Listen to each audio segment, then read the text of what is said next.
Hi there. My name is Rick Montgomery, and I want to welcome you to the pilot episode of the Heal Project.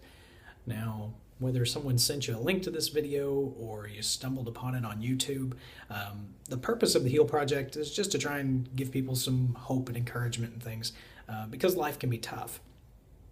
Now, let me start off by just kind of explaining how this idea even came about. I have one of my dearest friends from when I was a child. We were best buddies growing up, and we're friends on Facebook. And I guess a while back he had posted a status that indicated he was going through some tough times. And I just sent him a message, tried to encourage him, but I felt kind of disconnected. I hadn't seen this friend in many years, and I couldn't meet with him physically because we live on opposite ends of the planet. He's in the US and I'm clear on the bottom of the planet here in Tasmania, Australia. So I couldn't physically meet with him. I was trying to think of where could I refer him to, some place that could offer him some encouragement. And you'd hope you could send him to a church, but it's kind of a crapshoot because some churches are good, but then you've got some that are, they can be judgmental and condemning. And a lot of times people even have a stigma associated with churches where, well, you got to dress the part and look the part and act the part and get your life right before you go. And if you don't, then people are going to look at you weird. And that's unfortunate, but sadly it's the truth. Now, my friend, he's a biker dude.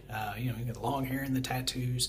And what really frustrates me is my dad was a biker. And yeah, bikers, they can get a little wild and stuff, and they may look all badass with their tattoos and things, but underneath all that, these people have some of the biggest hearts of anybody you'll ever meet. Go out of their way to help you, give your shirt off their back. So unfortunately, a lot of times people judge a book by its cover when you don't know what that person's situation is. Sometimes people had to learn to be tough because they had an abusive step parent, or maybe their mom had an abusive boyfriend and they had to stand up. You don't know anybody's story, so try not to judge someone else's life by your life experiences, because we all have stories, we all have issues. So anyway, I was trying to figure out what to do with this friend of mine. Where do I send him? What can I do? I felt kind of torn about it. And then all of a sudden, this idea hit me, I wanted to just help people understand that, encourage them, tell them, no, I care.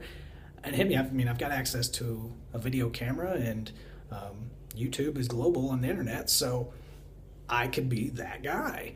I hate seeing people suffer. I've had my share of problems throughout life, and I thought maybe I could relate to what people are going through and maybe even provide some encouragement for people. And almost as soon as that idea went through my head, then that stupid little voice starts. A lot of times we think people with voices in their heads are crazy, but in reality, we all have those voices in our heads. And they usually don't want us to change, or they encourage us to do the things that really are destructive. They're not the best for us. So as soon as I had this idea, I thought, I could maybe help some people and give some people some hope. I started having my reservations. That little voices telling me all the reasons why I shouldn't, why I couldn't, why this was a bad idea, and I'm not qualified to do this. And I was disqualifying myself. I'm not a pastor, I'm not a psychologist, I don't have it all together, which nobody has it all together. That's just an illusion. But that was what was going through my head. So I had to ask myself, what qualifications does someone need in order to give somebody some hope and encouragement? So one of my biggest problems is that I'm a perfectionist. And I know in society they tend to make that sound like it's a great thing, but in reality, being a perfectionist sucks. The perfectionist mindset is, if I can't do something well, if I can't excel at something and do it perfectly, I won't do it at all. Now, yeah, you do some things good, but you also miss out on a lot of life activities, a lot of life experiences that, you could have had fun, you could have learned some things, but you tend to, you live life avoiding things rather than pursuing things. Now, that being said, my 12-year-old, he just started this thing called Little Athletics. And it's basically a thing on the weekends every week where they go and the kids do these various track and field events. Well, my son was getting ready to do the triple jump, and he had never done the triple jump before. And he was a little overwhelmed as to how exactly to do it. So one of the older kids was trying to show him what to do, and I could just see the look on his face that he was getting overwhelmed. He wasn't sure what to do. So I went over, pulled him aside, and I was saying, "Bud, just go out there and screw up. It's okay. You won't know what you're doing right or wrong until you do it and figure out, what you can improve on and what needs to be done." And as I said that, those words kind of came back and hit me because I've been procrastinating on this Heal Project thing because I want to do it perfect. And that's the thing. I don't know what's going to go right or wrong until I actually do it. So it'll probably take me a while to try and not go back and edit this video because I want it to be perfect. But, I'm going to do this. I'm going to throw it out there, probably screw up a whole bunch, but at least hopefully find out what can be done to improve it. So that's what's prompted me to step out and do this little show project thing. I don't know what you want to call it. It may be the dumbest thing people ever see, but it's my attempt to be a voice of encouragement to people who are going through a tough time. But I felt like I should call it the Heal Project, HEAL, to provide hope, encouragement, and love to people who are going through tough times. So hopefully somebody will get something out of this. And even if most people hate it or whatever, hey, it's okay. If one person gets, some hope from it, hey, that's good enough for me. So basically, I'm just tired of living in fear and living in this perfectionism, tired of holding back and worrying that I'll do something that won't be of quality and people will criticize me. And I'm just tired of people suffering when there's something small within my ability to do that could help somebody. So I just wanted to do something that I think could matter to somebody and prove that, one person really can make a difference. So today, basically, this first episode, pilot episode, whatever you want to call it, I wanted to deal with the topic of desperation. By desperation, I'm talking about that feeling of being hopeless and like despair, where you're just ready to give up. This can often lead to people to act kind of recklessly. And with despair and desperation, things like that, it's not always easy to spot. You may have no idea that someone's in that state of desperation because a lot of times, like myself, I'm one of these people. I can put on a good face and, it seems like everything's going great, but inside I'm dying and things are not well. I try to speak from my own life because that's what I know. And I wanted to share with you one of the times when I was the most desperate I've ever been. Now, me professionally, I'm a chiropractor. Chiropractic radically changed my life. So when I graduated from chiropractic college, I had a huge passion. I wanted to help as many people as I possibly could. The problem was I didn't know anything about running a business. So I wanted to help so many people that I set my fees really low. If someone couldn't pay, well, I couldn't turn them away. I wanted to save them. So I was helping a whole lot of people, but I wasn't paying my bills. So I don't know about you, but a lot of times you get caught in this hope that things are about to turn around. Things can't keep going like this. And things do keep going like that, and things get worse. And I was about a year into practice when things were just really not good at all. We were financially in big trouble. We were putting things like gas and groceries on credit cards and keep thinking things are going to turn around, and they just kept getting worse and worse. And I was trying to think of what to do. I was distraught. I didn't know what to do to turn this around. And then I heard this little voice in my head. There's that voice again that said, "You're worth more dead than you are alive." Now, as the problems keep mounting, things keep getting more and more bleak, that voice starts making a lot more sense. See, I had a $1 million life insurance policy. So if I died, my wife and my two boys would be financially set. And eventually it got to the point where this made the most sense to me. I felt like this was the way to provide for my family. And so I started thinking about how I would go about doing it, because I wanted to make sure I supposedly did the job properly. I didn't want to just get injured or be a vegetable or in a coma or whatever for the rest of my life, because then nobody would, I'd be a massive burden to my family, and that would be the worst situation. So the more I kept thinking about it, I eventually had a plan set up where I could do it, and then there was a fail-safe where there would be no chance that I would survive. So I would die, my wife would get my life insurance policy, and my family would be taken care of. It was pretty dark days then. And one day, it was a Tuesday morning in the office. My wife was my receptionist. There was a large block of time where there were no patients coming in, and we sat down, and I was saying, I got to talk to you. And I told her what was going through my head, and she started crying. She said she had some similar thoughts as well. So we just held each other, and we cried together, and we prayed, and we kind of did a Bible bingo thing. We grabbed a Bible and just asked God for some guidance or to speak to us or whatever. So we just flipped through a Bible, put our finger in and read the first verse that we saw. And the verse was in the book of Jeremiah, chapter 29, verse 11.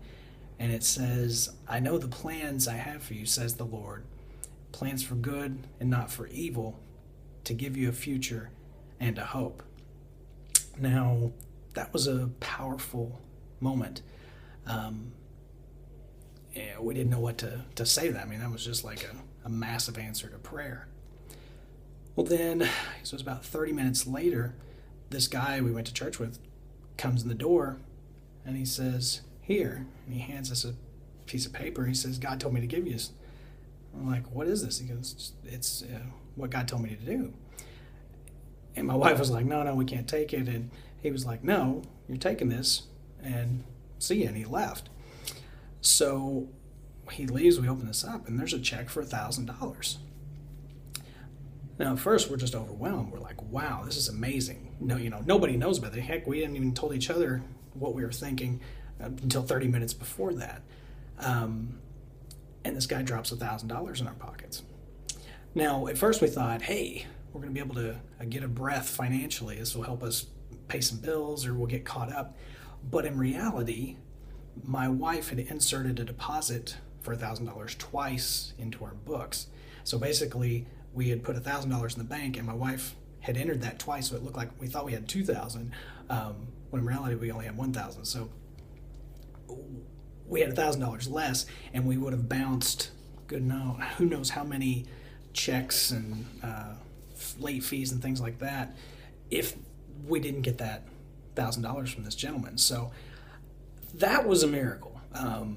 There was no other way we could explain it. Is this guy just did what he thought he was supposed to do, and that basically I would say it saved our business. Just because one guy did something. We had some financial ups and downs, but Office went on to be around for 8 more years until we felt called to come to Tasmania. So I hope that encourages you. I don't know your situation, but I do know what it's like to be truly desperate. I know what it's like to feel hopeless. And I'm not saying God's like a genie that if you just ask for money, which we didn't even ask for money, we were just asking for guidance. But I do know that God's big enough to handle your questions. You can go to Him, and He's there for whatever you're going through. When I think about what I've been through since that time, we've had hard times, had some really hard times, but there's also been great times. And one of the coolest things is through all of that, where my story could have ended, I'm here 9 years later on the other side of that to encourage people who are going through probably a similar situation. So even if one person is out there and you're maybe even contemplating like I was. You're thinking, this is the way out. This is the end of me. Man, if one person can say, you know what, that's not right. That's not going to happen. Then me putting myself out here on this stupid video is no big deal over my fear or whatever. That's a powerful thing. So I'm not saying life will get easy. I'm not saying you won't be put in a similar position again. But there is something that you have to offer to the world. There is a future and there is a hope for you. And there will be some good things ahead. It's not just all woe is me and problems the rest of your life. One day you can look back and say, wow, and you can encourage someone who's going through a similar situation that you went through. So that's pretty cool. So let me change gears a bit here.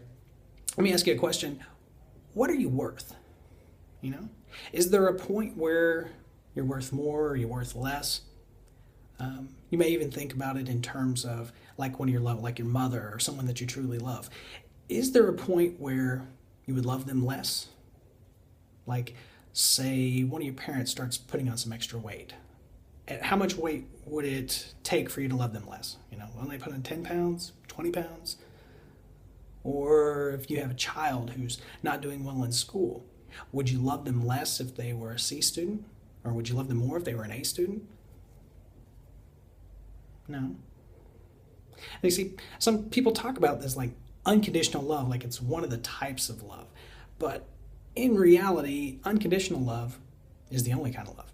If I say, I'll love you more if you do this, or if you loved me, you would do this, that's rewarding a behavior. That's in love with a certain behavior. That's not loving someone. Does that make sense? To me, if I love you only when you do these things, that's not truly love. So no matter what faults you think you may have, areas you think you don't quite measure up, none of that matters.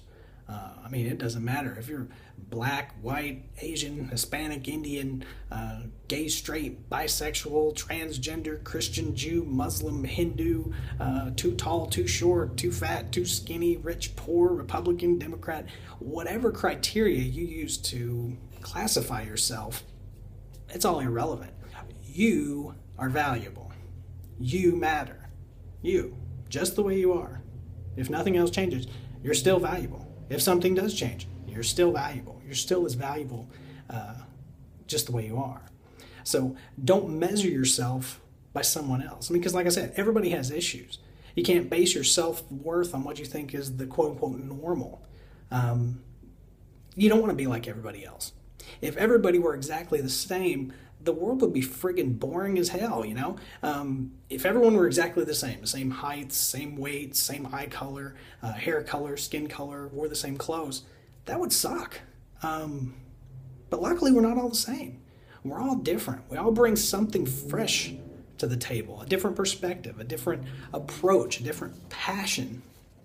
And you need to just embrace that. Don't get caught up in this whole, what everyone else is. I believe you were created the exact way that you were supposed to be. You are the perfect you that you're supposed to be. Now, there's nothing wrong with wanting to improve a certain aspect of your life. If your diet is trash and you want to change your eating habits to try and make yourself more physically healthy, there's nothing wrong with that. But it doesn't alter your value. You're just as valuable if you eat nothing but vegetables as someone who wolfs down a box of donuts. Your value doesn't change. You can change different aspects of your life, but your value and your worth are the same. And I've heard it said that what you're eating isn't nearly as important as what's eating you. And if you don't understand your self-worth, then that's where a lot of these problems even stem from. And don't fall into the trap of thinking that once you achieve this or once you get this, then you'll be happy, you'll be fulfilled, you'll be worth more or whatever. If you're not content now, you won't be content then. Once I get this certain weight, or once I can bench press this much, or once I have the perfect spouse or this new car or a baby or whatever, if you're always looking for something outside that you think is going to fulfill you, it's a lie. It's a trap. It's not going to fulfill you. Now, I'll give you an example. I'm not trying to tear anybody down, but years ago there was a major public event with the basketball player Kobe Bryant. And Kobe is somebody who, I mean, he had it all. He's got fame, he's got fortune, the guy's a handsome dude. People all over the world love him. He has this amazing athletic ability. He's got this drop-dead gorgeous wife. And what happened? Whether it was consensual or not, that's irrelevant for this example. He had it all, but yet he was still not fulfilled. He's still pursuing these other things. And that's what we all tend to struggle with. We always tend to think it's this thing that's outside of us that's going to fulfill us. And then we'll be happy, but that's not true. You have the power to be happy right now. One of my favorite people is Gabourey Sidibe. She's the actress from the movie Precious. And she had a quote. She said, "One day I decided that I was beautiful. And so I carried out my life as if I was a beautiful girl." She says, "It doesn't have anything to do with how the world perceives you. What matters is what you see." Now, she didn't judge herself by the world standards of, well, she's a big gal. But she doesn't say, well, I have to be skinny in order to be beautiful, or I have to be skinny in order to have self-worth. This girl just said, I just decided to be beautiful. And I love her for that. I think that is awesome. And here's the secret. You can do the exact same thing. Because the only person who determines how you see you is you. A lot of using that, wasn't there? But your greatest ability in your life is the power to choose. You can choose to believe you're worth it, or you can believe a lie and think you're not worth it. You can choose to believe that you were created for a purpose, or that, you're just supposed to be average. You can believe that the situation is out of your control, or you can say there's something I can do about it. You can choose to give up. You can choose to fight on. You can tolerate things, or you can draw the line somewhere. You get to choose how you see the world. But the key is you. You have the power to be happy or depressed. You can focus on what's wrong or what's right. But I can tell you that you do have value. But until you realize that, nothing really happens. So I'm just a guy saying you have value, but if you don't believe that or you don't see it, you're not going to change anything. So if you're in that state of desperation, I'm speaking directly to you. Don't give up.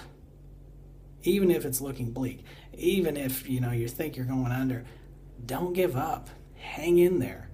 You have a purpose. Your life has meaning.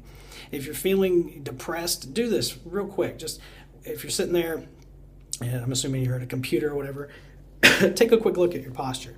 Are you sitting there and your shoulders just slumped forward and you're kind of like down like this? That makes you feel depressed just in that position. So do this for me. Just sit up nice and tall, pull your shoulders back, put a big smile on your face, and just kind of sit there for a second. Put a big goofy smile on your face and see how that changes your attitude. If your attitude's not changing, put a bigger, goofier smile on your face. Really cheese it up. But you'll find that a simple change in your body position can change your attitude. And have fun with it. Even you're out in public. If you're sitting there at a coffee shop and people are going to be looking at you, just, they'll think you're looking at a cat video or something. You can just start laughing. It doesn't have to be this thing that you have to do it in a certain time frame. Enjoy yourself. And you don't even need a reason to laugh or feel happy. You just do it. You're the one that decides when you feel happy. Put your headphones on if you need to and just start laughing, But here's what's really cool. If you do these things, if you just did this with your posture and your big smile, you made a choice and you took action on it. And if you did those, it probably changes your attitude just a little bit even. See, the choice is inside you all the time. Now, maybe you need to vent. Maybe you've just got something that's really weighing on you when you need to get it off your chest. That's cool. Don't do it on Facebook. Don't get on tell your drama to the mama or whatever. There's websites where you can go and just kind of vent. There's a great one called Blah Therapy, BLAHTHERAPY.com, blawtherapy.com.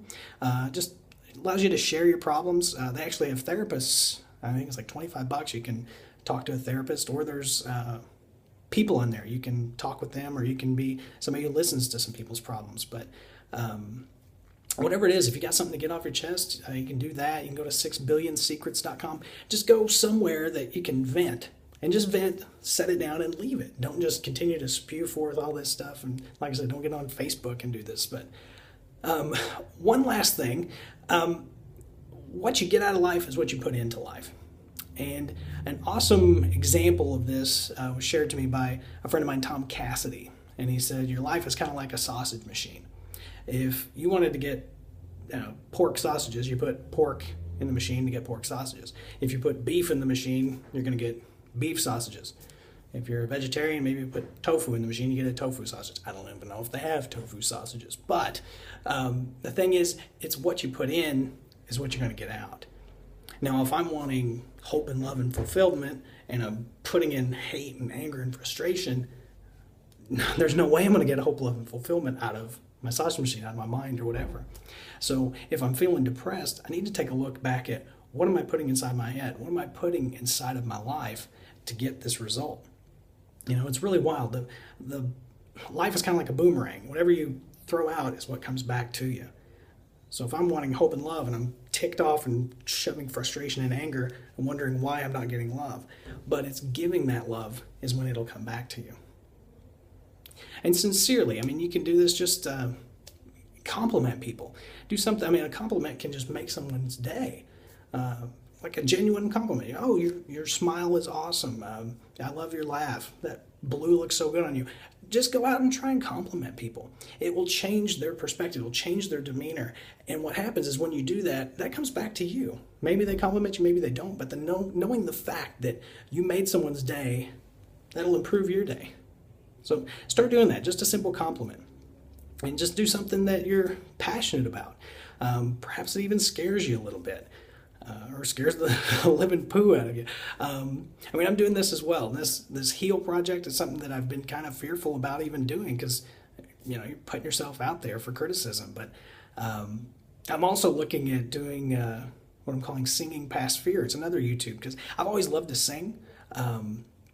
It's an area that I've always enjoyed it, but I've always been like deathly afraid of doing it. And I don't know why. Maybe it's because, I'm somewhat a comedian as well, and a lot of times I would test the waters by singing, and people would say, oh, don't quit your day job, because you often don't get taken seriously when you're a jokester. So I always felt like I was going to be one of those bad auditions on American Idol, so I've always held back on singing. So like I said, I'm tired of living in fear, so I'm starting another YouTube channel where I'm just going to sing. I don't care if it sounds terrible or it sounds like two cats doing it or whatever. I'm tired of being stuck and restraining myself because I'm scared of what's going to happen. So, hey, let's go for it. And I don't care whether there's trolls out there that want to write bad stuff. They're usually just very insecure people who don't have the self-esteem to go and pursue their own passions, their own dreams. So, the trolls start writing stuff. Don't even get into the drama or anything like that. When you see that stuff, they just like pushing people's buttons.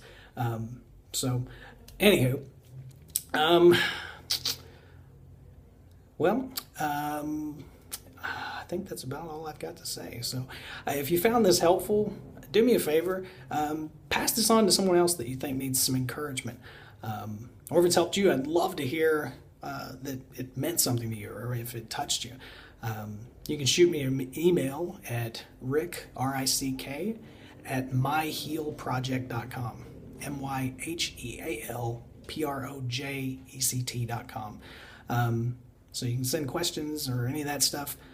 And you can also check it out on Facebook. I'm setting up a Facebook page as well for the HEAL Project. So anyway, I hope you enjoyed this, and thanks for watching. Until next time, I hope you have hope, that you're encouraged, and that you know that you're loved simply because you're you and you're worth it.